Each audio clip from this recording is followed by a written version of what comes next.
Allez, bonjour à toutes et à tous, ravi de vous retrouver. Malheureusement, moi je suis prêt, mais TradingView ne l'est pas.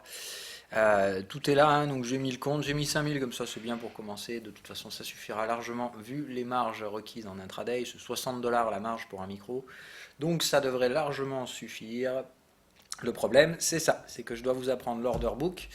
Et si j'ai pas ma profondeur de marché, eh ben, je vais pas pouvoir faire grand chose. C'est-à-dire que là, normalement, je dois avoir une profondeur de marché sur 10 lignes, à l'achat et à la vente, sauf que, eh bien, je n'ai rien de tout ça. Donc, je suis un peu emmerdé. J'ai bien les flux futurs hein, dedans, il n'y a pas de souci. Regardez, je suis sur le micro S&P, mais le problème, c'est que je n'ai pas le carnet d'ordre et c'est assez embêtant.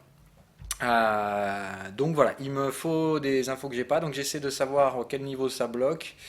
Est-ce que c'est au niveau du fournisseur de flux ou est-ce que c'est dans TradingView? Bref, bah, voilà. Donc j'ai contacté les deux bords. J'essaie de savoir qui peut m'aider à résoudre ce merdier. Pour l'instant, je n'en ai aucune idée. Bref, donc bah, malheureusement repoussé à voilà. Hein, bon, bah, je peux pas faire mieux que ça. J'espère demain. Si c'est pas réglé demain, bah, on pourra pas demain et jeudi peut-être. Mais et après, de toute façon, je suis pas là à partir de vendredi. Enfin, vendredi, je serai plus là. Donc, au pire, ce sera la semaine prochaine. Euh, donc voilà, on verra. Je fais comme je peux, hein, voilà. De toute façon, moi je suis prêt, donc tout est fait. Maintenant, il me reste plus qu'à avoir ma profondeur de marché. Et j'espère que ce sera réglé au plus vite. Voilà, donc bah, on fera dès qu'on peut. Le S&P 500, tiens d'ailleurs, est-ce qu'on va pouvoir faire de l'intraday sur celui-là? Franchement, compliqué. Très compliqué, puisque donc hier, signal de vente daily, surachat double top. Très compliqué, très très compliqué. Je ne sais pas quoi faire de ces signaux-là. Techniquement aujourd'hui, à voir, hein, donc c'est pas encore confirmé. C'est-à-dire que là, on est encore, voilà, on n'a pas fait la session américaine. Mais si ça devait dérouiller aujourd'hui à Wall Street, ce serait un signal de vente, un nouveau, hein, donc troisième rejet du sommet historique. Quatrième, même j'ai envie de dire. Bon, enfin là c'était plus de dire on cherchait le soleil et on s'est brûlé les ailes. Là, on s'est dit oh merde. Bon, ben au final, oui, on va pas réussir à chercher plus d'altitude. Là, on rethèse, ça passe pas. Si ici ça passe pas, hein, je l'ai dit encore une fois, au bout d'un moment, ça va lâcher fort. Maintenant, pour l'instant, bon, on ne va pas anticiper le signal. Il faut que cette bougie clôture. Si elle clôture, ce sera éventuellement un signal daily. Très risqué parce que quand même double top.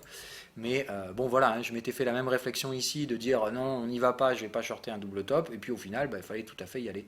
Donc je ne vois pas pourquoi je me priverais ici. Mais pour l'instant, j'attendrai donc la clôture aujourd'hui. Bref, c'est trop compliqué pour moi à traiter en intraday pour l'instant. Raison pour laquelle je vais éviter de vous faire un scénario intraday aujourd'hui sur le S&P 500. Alors on pourrait le faire, hein, sincèrement, il n'y a pas de souci. Mais voilà, bon pour moi le contexte c'est range 15 minutes mature. Pour l'instant, pas de structure d'accumulation permettant un breakout. C'est-à-dire que si là on était venu chercher, hop, voilà, si on était allé plus bas ici, rentrer dans le contexte, on aurait pu éventuellement se faire une petite accu. Là, j'ai rien de tout ça, donc c'est nouveau contact sur le range. On va voir si ça rebondit. Si ça faisait effectivement canal de tendance et cassure, bah là on aurait un schéma en breakout et un retournement sur le sommet historique avec donc validation de notre scénario en daily. Est-ce que ça va se produire? J'en sais rien. Est-ce qu'on va trouver un support ici et éclater le range par le sommet? J'en sais rien non plus. Bref, tout ce que je peux vous dire, c'est que le marché attend le G20, attend le GDP, et bah, on meurt sur le sommet historique en l'attente donc d'un électrochoc. C'est-à-dire que bah, là, on n'a pas le jus pour aller démonter le sommet historique. Donc il faudrait un bon GDP ou une résolution du conflit sino-américain, en tout cas quelque chose qui va dans le bon sens pour permettre au marché de s'affranchir du sommet historique. Pour l'instant, ça bloque. Donc, bah, voilà, ça bloque, donc basta. Moi, je vois rien d'autre à faire. C'est un marché qui va évoluer en fonction des biais techniques. Donc, si j'ai une cassure du range qui a quand même été polarisé à la baisse ici. Maintenant, la polarisation s'est faite quand même au tout début du truc. Bon, voilà. Moi, je suis plutôt favorable pour des retournements. Maintenant, on est bien d'accord. Je me suis fait stopper il n'y a pas longtemps sur Wall Street. Je ne vais pas reprendre une vente immédiatement comme ça, alors qu'on est dans un range. Bref, autrement dit, si je ne m'étais pas fait stopper, j'aurais probablement essayé de spéculer dans ce range. Là, je joue pas les justiciers, quoi. Voilà, je vais plutôt me dire, je surveille le range. Si on en fait une sortie baissière en breakout, là, ça va devenir intéressant. Maintenant, pour l'instant, voilà, je vous montre quand même d'où on arrive aussi. Hein, c'est de dire, voilà, quand même le beau machin, quoi.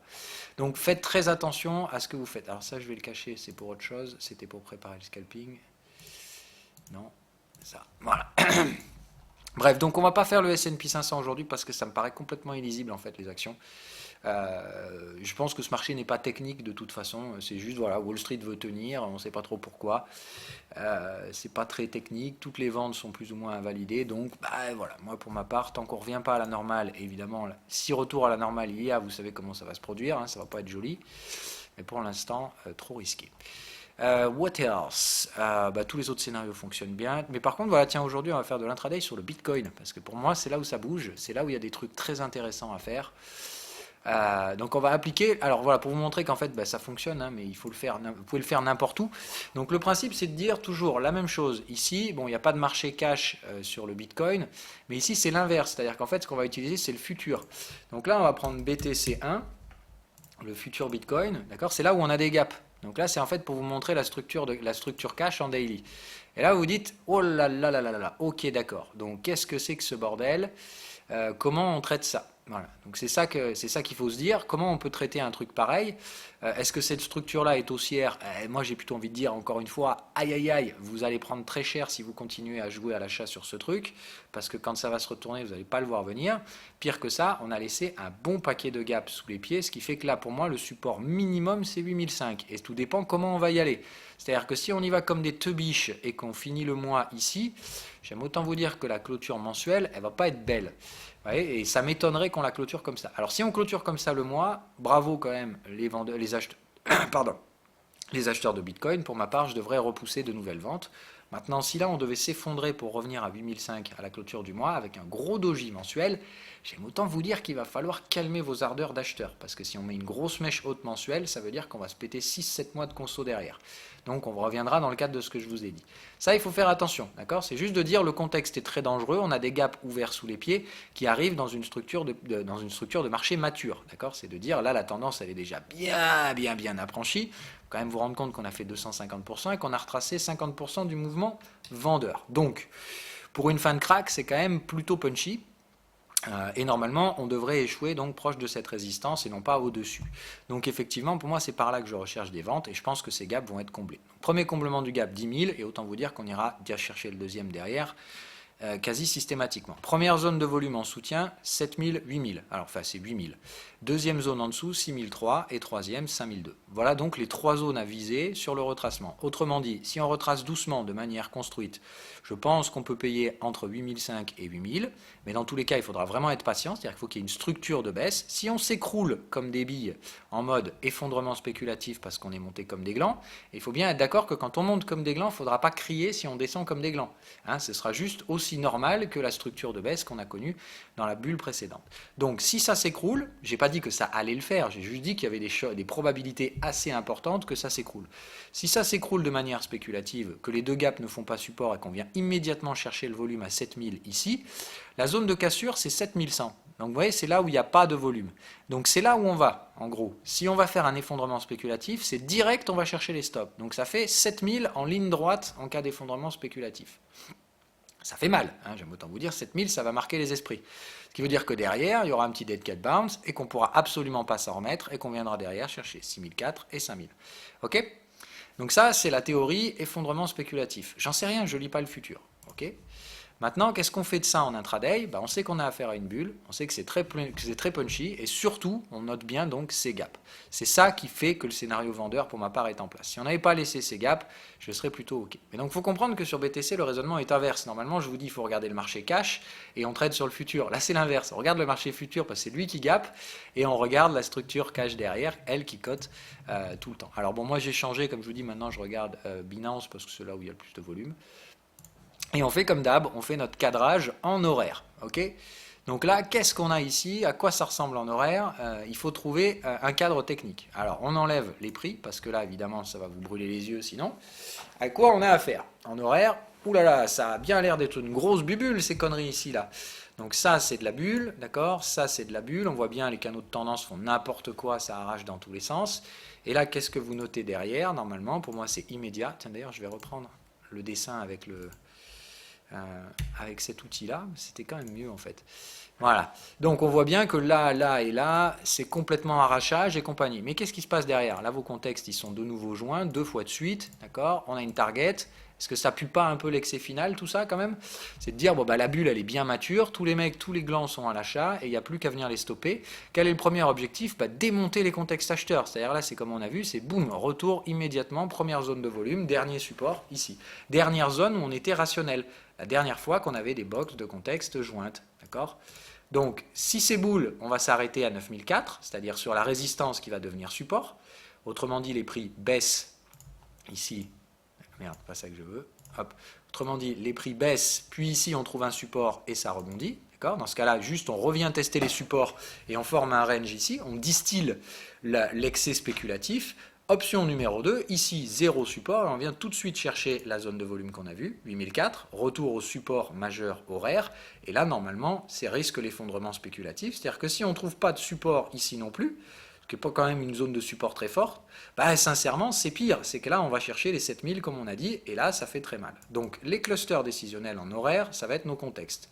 C'est-à-dire que quoi qu'il arrive aujourd'hui, intraday, ou même si vous voulez garder un peu plus que l'intraday, il ne faudra pas viser plus bas que 9006, c'est ici qu'il y aura un cluster décisionnel, un risque de rebond, entre guillemets. Ok? On favorisera les ventes parce qu'évidemment, c'est une bulle mature qui risque de s'effondrer, donc on favorise les ventes. Maintenant, on est conscient qu'une bulle, ça fait mal et qu'il y a un money management très précis, si ça passe pas. C'est-à-dire qu'une bulle, bah, ça peut être très irrationnel et évidemment, les stratégies techniques, celles qu'on exploite donc, j'ai un cadre technique pour les bulles, mais attention, il faut savoir que ce cadre technique doit être associé à des tailles de position en fonction de la bulle, parce que tout simplement, on traite la bulle quand elle semble mature, mais on ne peut jamais savoir quand une bulle s'arrête. C'est la limite, c'est la connerie de l'humain. Voilà, encore une fois, et vous pouvez voir un con dans la rue et lui dire « mais t'es con, arrête, mais t'es con, arrête », tant qu'il n'arrête pas, bah voilà. Donc on peut pas parier pour dire « attention, c'est le moment où là, ça va s'arrêter ». Alors, j'ai une très forte conviction sur le fait que c'est ici qu'on va s'arrêter, c'est la raison pour laquelle je commence à vendre avec un petit peu plus de conviction que précédemment.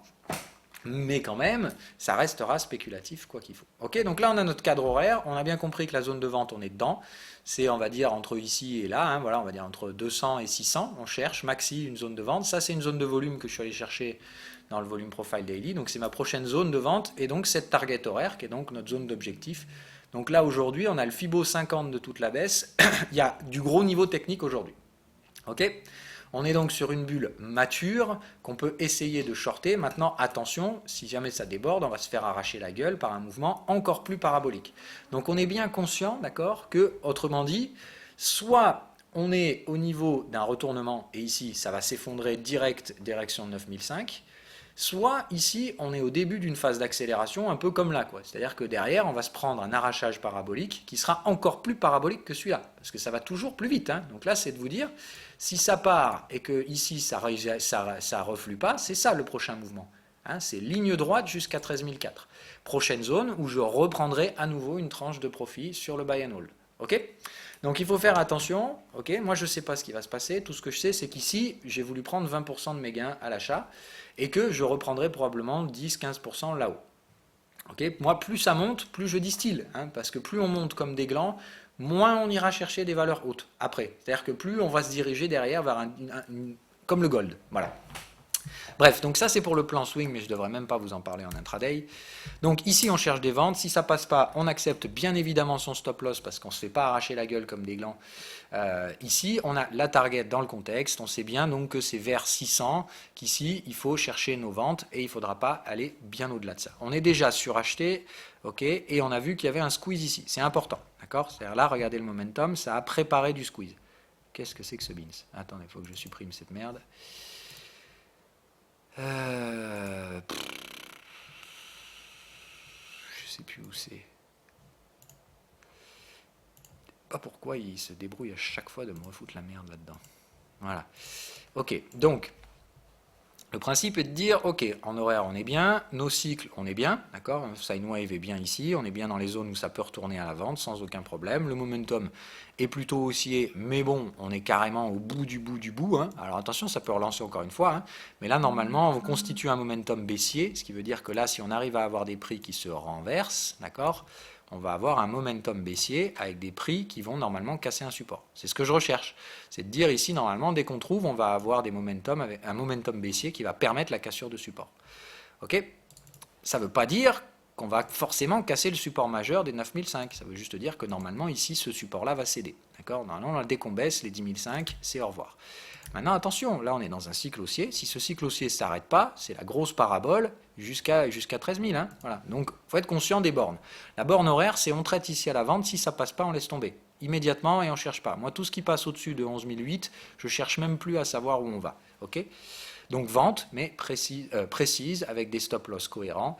Et ça se fait donc dans un cadre horaire et 15 minutes pour les plus agressifs. Parce qu'on est dans le cadre horaire. Donc, évidemment, on peut trader en 15 minutes en agressif, mais ici, on ne peut pas prendre du 3 minutes. On est bien d'accord. En horaire, on est déjà dans les contextes 4 heures. Donc là, en réalité, si vous prenez du 3 minutes sur un truc comme ça, c'est beaucoup trop agressif. Aujourd'hui, c'est 15 minutes, 3 minutes interdits, parce qu'on est dans des cadres 4 heures en réalité. Et on est même dans des cadres daily. Voilà.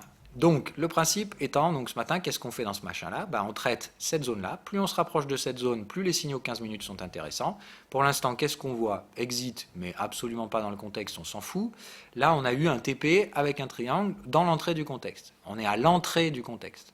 Le range est bien acheteur, donc normalement, on déborde le contexte. Donc là, moi, ce qui m'intéresse ce matin en intraday, c'est qu'on vienne déborder le contexte, qu'on vienne chercher effectivement les 11 500 et compagnie, et qu'ici, ça donne un signal de vente. On est déjà en TP ici, donc ce que j'aimerais bien, c'est voir le momentum ici, mettre une petite claque pour retourner chasser à 0, d'accord, casser la trendline. Alors, pardon, hop. Je ne sais pas, il faut que j'arrête de dessiner avec ce truc, c'est chiant, ça laisse des traces partout. Hop, voilà. Donc moi, ce que j'aimerais, c'est voir le momentum. Donc ici, hop, retourner chercher la neutralité, refaire une petite poussée divergente, et j'aimerais bien attaquer la prochaine poussée baissière. Autrement dit, ici, on consolide un peu, on revient tester le canal de tendance éventuellement, on pousse une dernière fois bien divergent, et ici, avec un beau signal type exit, je chercherai un reverse dans le range. Le trade se gère toujours de la même façon. C'est-à-dire qu'ici, on va revenir chercher le canal de tendance. C'est ici qu'on peut mettre son stop au-dessus, d'accord, qu'on peut mettre son stop au marché. On sait que le marché réagit sur le niveau de prix. Derrière, si ça remonte, on prend son stop. C'est de dire si c'est ça la suite, vous faites stopper là, petite perte, ou là, voilà, petite perte spéculative, bye bye, au revoir, merci, on ne cherche pas à compliquer la sauce. Mais si ici, ça fait bien, comme je vous dis, ça fait ça, ça, et qu'ici, ça s'effondre, d'accord, un peu comme on l'a fait ici, un gros vendeur arrive au carnet. Regardez, quand vous voyez ça, ça vous alerte pas? Il y a des gros vendeurs ici, clairement, et je le sais. Voilà, je sais très bien comment fonctionne un spéculateur, encore une fois, et je peux vous dire qu'ici, il y a des mecs qui attendent pour shorter gros. Et ils attendent la même chose que moi, ils attendent probablement la zone 11005, et ici, ils vont cartoucher le carnet. Et ils vont vous faire la même chose que ça. Hein. Voilà, ça, et la troisième fois que ça va attaquer, c'est celle-là. La question, c'est si ça passe pas non plus ici, si ça paye encore une fois les contextes à support acheteur, ici, derrière, c'est sûr et certain qu'il y aura le breakout. Après 3 essais à la vente, voilà, déjà là, ici, il y a le risque que les mecs aient essayé 2 fois et que ça passe pas, et je vous dis, voilà, hop, ils arrêtent de vendre. Je ne sais pas s'ils vont vendre. Tout ce que je peux vous dire, c'est que c'est ici qu'ils vont chercher à faire le boulot. En tout cas, par là. Ok? Donc pour l'instant, j'attends quoi? J'attends des informations techniques qui corroborent mon sentiment. Ça, c'est ce que je pense. J'en ai aucune certitude, je n'en sais rien du tout.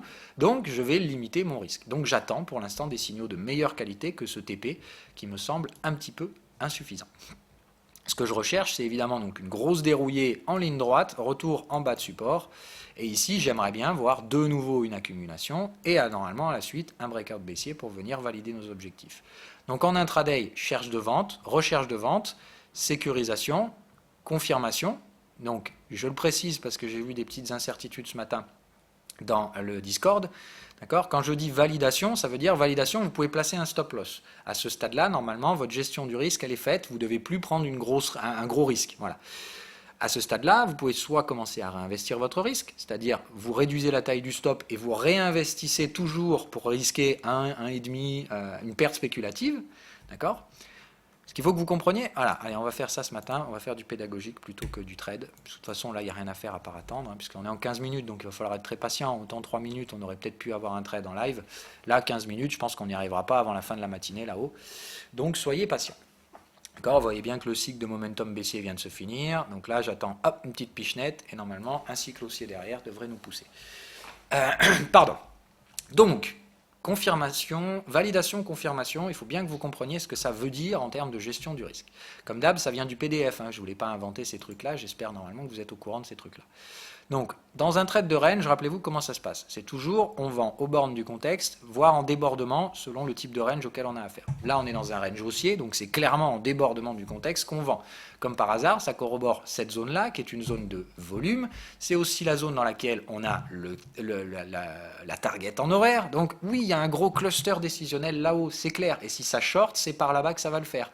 Maintenant, si ça shorte pas, débordement de la zone, y compris, voilà. Donc, comment on fait ça? On ne joue pas les dieux, on ne sait pas si ça va déborder, pas déborder, on va espérer une gestion du risque là-haut, c'est-à-dire un signal, exit, n'importe quoi, et évidemment on placera la taille du stop loss en fonction de ce signal. Une fois qu'on est en position, d'accord, admettons, voilà, on arrive, on monte là-haut, voilà, on vient là, pouf, ça donne un exit et un petit triangle. D'accord, c'est important le triangle. Donc là, triangle, exit, signal de vente, on est parfait, on est bon, on y va, il y a une bonne gestion du risque, c'est parti. Ok, donc trade vendeur, ici, comment on le gère? Donc tout ça, ça va évoluer. Ok, votre canal de tendance ici, hop, voilà, le canal de tendance va continuer de monter. Ok, alors je vais les mettre en noir les lignes parce que sinon après il y en a qui vont dire, je ne sais pas comment on fait ça. Voilà, hop. Voilà. Donc ça continuera de monter. Quand vous prenez le trade, premier objectif, c'est écrit dans le PDF, dès qu'on vient croiser le canal de tendance, c'est le moment où vous pouvez donc placer votre stop loss. Ok, c'est le moment où vous savez que normalement ici, vous pouvez réduire la taille du stop. Au début, normalement, vous mettez un stop relativement large pour laisser une place à l'erreur, une marge d'erreur. Ensuite, là, vous pouvez réduire. Rabaisser le stop, vous dites, ok, le marché a bien vu mon niveau, je peux gérer mon risque. Soit vous prenez un TP, soit vous payez votre stop, soit vous rabaissez simplement le stop. Je vous ai toujours dit, ça dépend de vos agressivités. Il n'y a pas de formule pour tout le monde. Ici, ça dépend de vos profils. Une fois que le canal de tendance est touché, soit le marché rebondit, il vous stoppe. Bon voilà, le marché a vu votre niveau, mais il n'y a pas suffisamment de mecs qui font la même chose que vous. Les acheteurs vous emportent, vous prenez le stop, basta, hop, perte spéculative. Vous n'avez normalement pas perdu grand-chose, puisque à la base, vous risquiez probablement 1% grand max. Vous avez réduit le stop, ici, vous risquez probablement pas plus de 0,5%. Bon voilà, vous prenez une perte spéculative de 0,5, c'est pas franchement la loose, quoi. C'est pas très grave. Option numéro 2, ça travaille la zone et ça casse, d'accord ? Quelle est la prochaine étape de validation quand on est dans un range? C'est 50% du contexte. C'est-à-dire vous prenez la médiane du canal de contexte, quand on la brise avec des clôtures, qu'on passe en partie inférieure, on considère que le trade est confirmé. C'est-à-dire que quand le trade est confirmé, vous ne pouvez plus prendre de pertes. Soit vous avez un stop qui est financé, c'est-à-dire vous laissez votre stop là-haut, mais vous avez pris un TP pour payer la perte associée, soit vous me foutez le stop à BE. D'accord? BE, c'est le prix d'entrée. Okay, mais à ce stade-là, quand le trade est confirmé dans un range, quand on bascule dans la partie inférieure du range, avec des clôtures, c'est important, vous ne pouvez plus prendre une perte. C'est impossible. Si à ce stade-là, le marché rebondit, c'est que le marché est haussier, et dans ce cas-là, vous vous êtes trompé. Vous avez vendu la borne haute du range, alors qu'on va probablement en sortir par le haut. Ok ? Il faut bien que vous compreniez ces étapes de validation, parce que c'est ça, en fait, qui vous sécurise dans les ranges. Dans un range, on ne sait jamais ce qui va se passer. La seule chose qu'on fait, c'est qu'on prend un risque limité pour éviter de se faire péter la gueule. Mais quand on se fait péter la gueule, il ne faut pas lutter. D'accord ? Dans un range, on ne sait jamais. Là, pire que tout, on est dans un range mature au sein d'une bulle. Donc là, les probabilités de breakout haussière sont considérables, donc ce n'est pas le moment ici d'aller risquer la moitié du compte. On est bien d'accord. Par contre, comme on est sur une zone extrêmement importante, en 4 heures, en daily, en hebdo, au bout d'un moment, il faut quand même se dire que la Fed va s'arrêter. Hein, voilà. Donc ici, je spécule sur le fait que la Fed va s'arrêter.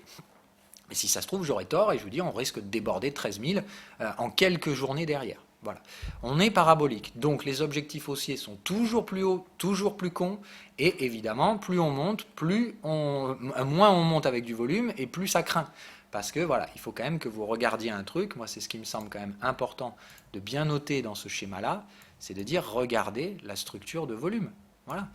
À chaque fois qu'on a du volume, c'est pas quand le marché monte. Si j'avais du volume ici, je m'inquiéterais pas, je me dirais ok c'est bon, les boules achètent à mort, mais non, en fait on monte, à chaque fois qu'on monte, le volume baisse, c'est-à-dire plus on monte vite, moins il y a de volume, et évidemment à chaque fois qu'on retrouve le volume, c'est là où on range. Ça veut dire une chose pour moi, les mecs qui ont acheté en bas distillent, c'est exactement ce que je fais moi aussi. Alors oui, il faut être à l'achat, clairement, c'est une bulle, donc c'est très bien si vous êtes à l'achat dans la bulle, ça rapporte du blé. Mais il y a bien un moment où la bulle va s'effondrer. Et il faut bien comprendre qu'à ce moment-là, si vous êtes encore dedans, les gains s'effondrent très très vite. Ça fond comme une glace au soleil. Donc il faut bien vous dire le truc, c'est que voilà, si vous oubliez la case encaissement quand vous êtes dans une bulle, parce qu'il y a quand même des objectifs à viser, moi je pense que c'est une erreur, c'est une erreur manifeste de trader comme ça. Donc n'oubliez pas les prises de profit. Moi vous savez très bien où je l'ai fait, hein, voilà. Ça a été fait ici, d'accord, première, deuxième, troisième, et la prochaine se fera là. Et si ici ça déborde et qu'on va carrément chercher 17 000, je sors tout. Voilà. Moi à 17 000, je veux plus de Bitcoin, je revends tout. Voilà. Au revoir, merci, démerdez-vous avec le reste. On en reparlera dans quelques années. Mais si on se fait le range en ligne droite, autrement dit on retrace tout le crack en seulement quelques semaines dans une structure complètement crétine, vous pouvez être certain que moi si on vient chercher cette target-là, pour moi on est dans un range daily, on vient chercher la target daily, ici je revends tous mes bitcoins. Je passerai même vendeur à découvert encore ici. Mais cette fois sans couverture, hein. Il faut bien être d'accord qu'ici j'aurai plus de bitcoin pour me couvrir et je vais même passer probablement vendeur. Voilà. Donc il faut être rationnel, encore une fois, notez bien ces structures-là. Pour moi, ici, c'est très dangereux ce qu'on est en train de faire, et le fait qu'on soit en train de traiter la zone Fibo 50 m'invite à penser que c'est par là qu'on va se péter la gueule. Maintenant, pas de certitude, gestion du risque, et vous connaissez. Donc ça se fait en intraday en 15 minutes, mais bien évidemment que ce trade a une portée bien plus importante que le 15 minutes. Si vous prenez ce trade, je vous recommande sérieusement de le garder au-delà du range. Le principe ici, c'est de dire on prend un risque considérable à essayer de shorter la bulle. Si ça passe, essayez de profiter du crack. Hein. Voilà, c'est un peu la même chose. C'est pas dit qu'il y aura un crack, mais il y a quand même de fortes chances que ça s'effondre de manière spéculative. Voilà. Donc, les cadres en intraday à suivre. Oui, je vous parle du Bitcoin beaucoup en ce moment parce que ça bouge et c'est très bien parce que ça vous permet de travailler votre psychologie. Maintenant, la plupart d'entre vous, le gros flow là, qui est arrivé il y a quelques trimestres, il y a 2 trimestres, voilà, ça fait pour la plupart 6 mois que vous êtes là.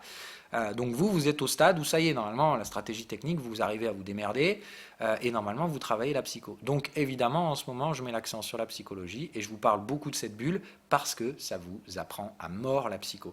Il n'y a rien de mieux qu'une bulle pour travailler votre psychologie parce que vous doutez, parce que tout est fait pour que ça vous fasse... pour que ça vous procure des émotions. Par contre, qu'on soit d'accord, pour tout ce qui est débutant, les gens qui viennent d'arriver là il y a quelques semaines et tout ça, c'est pas fait pour vous ça. Franchement, normalement, je vous apprends à pas trader les bulles. Alors là, les bulles, elles commencent à se renormaliser, on commence à retrouver des contextes qui se joignent, mais on reste dans un contexte de bulles. Donc, prenez pas trop de risques. Voilà, si vous débutez, je vous apprends à pas trader les bulles. Je traite la bulle avec les gens qui sont là depuis 6 mois.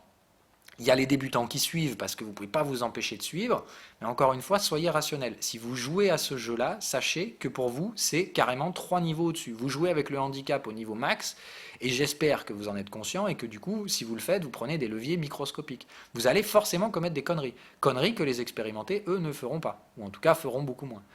Mais c'est pour ça que je le fais. Il faut que vous compreniez qu'il y a tout un tas de profils que je dois former.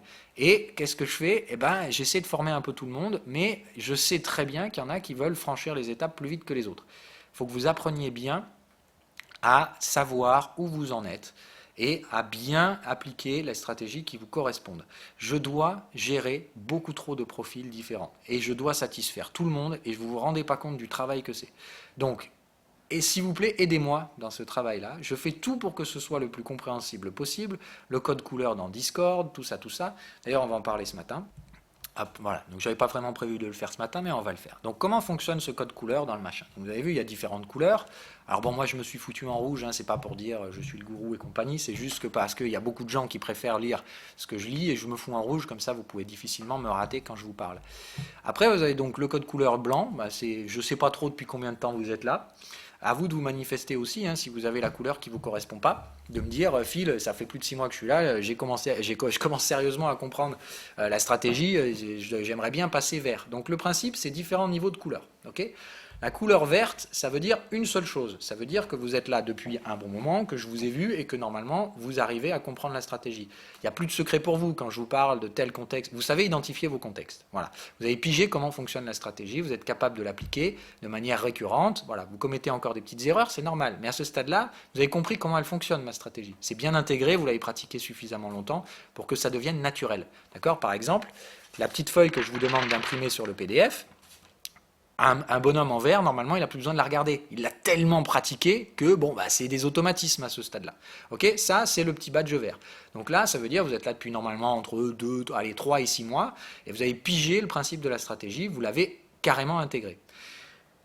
À ce stade-là, quand vous êtes bleu, quand vous êtes vert, la prochaine étape, c'est jaune. C'est de dire, vous avez pigé comment fonctionne la gestion du risque et vous travaillez à mort la psychologie. D'accord? Quand vous avez compris la stratégie, l'objectif, c'est de devenir jaune. D'accord?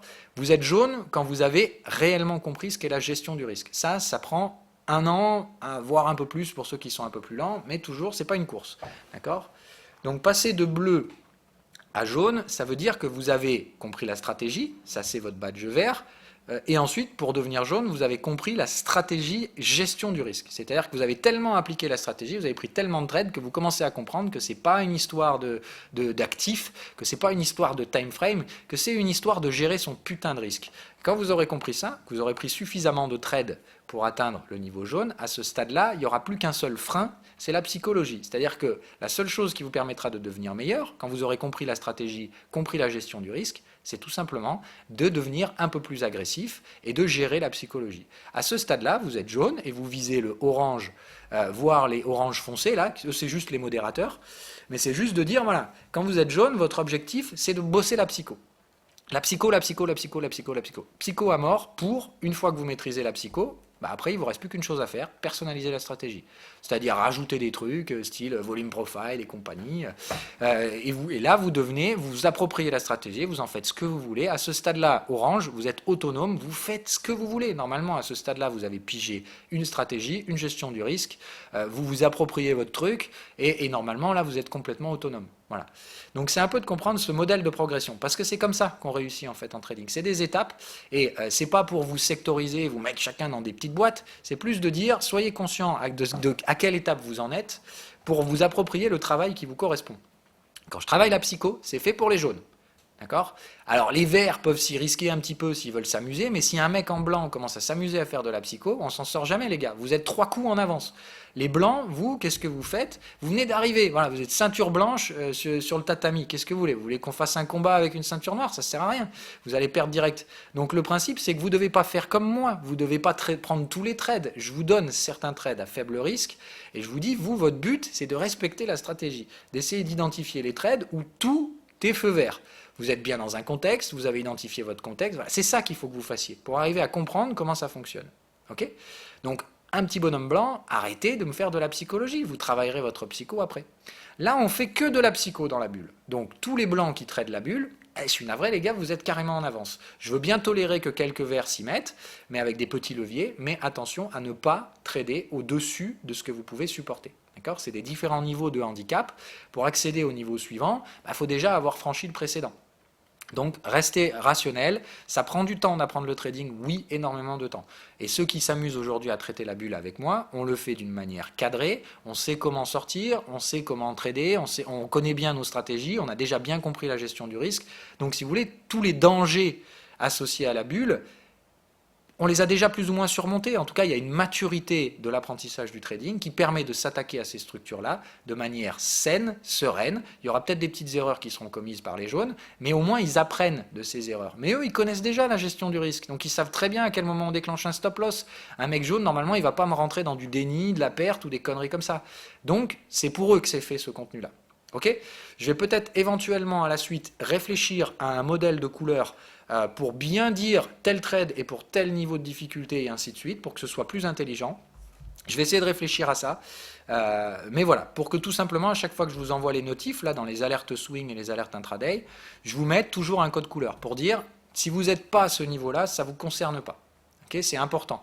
Et effectivement, en ce moment, on a beaucoup de trades psychologiques. Voilà. Donc ces trades psychologiques, c'est important, évidemment, que vous ne veniez pas vous brûler les ailes dessus si vous n'êtes pas fait pour la psycho. Okay, donc voilà, je vous tiens informé de ce code couleur. Je vais y réfléchir, mais très probablement, je pense qu'avant chaque truc, je vais vous mettre une petite pastille de couleur. Hein. Donc pastille verte, ça veut dire que tout ce qui est au-dessus de vert, vert compris, vous pouvez prendre ce trade. Les blancs, si vous le faites avec un levier divisé par 2. C'est-à-dire vous êtes en train de trader le niveau au-dessus. Dans ce cas-là, ok, mais vous êtes conscient que vous n'êtes normalement pas prêt pour ça. Donc, levier divisé par 2. Si c'est du jaune, vous êtes interdit, mais interdiction formelle pour les blancs. Voilà. Et pareil, les verts peuvent s'y risquer, éventuellement, en essayant de prendre un peu plus de risques, mais levier divisé par 2. Toujours pareil, plus de risques, vous compensez par moins de levier. C'est immédiatement la logique que vous devez avoir. C'est ça la gestion du risque. C'est de dire, on estime le risque, et en fonction du risque, on est plus ou moins agressif. Allez, j'espère que c'est clair. Donc je vais essayer de vous mettre en place ces pastilles. Il faut que je réfléchisse à comment je vais pouvoir mettre ça en place. Je ne sais pas trop encore, mais je vais trouver. Bye bye et bonne journée.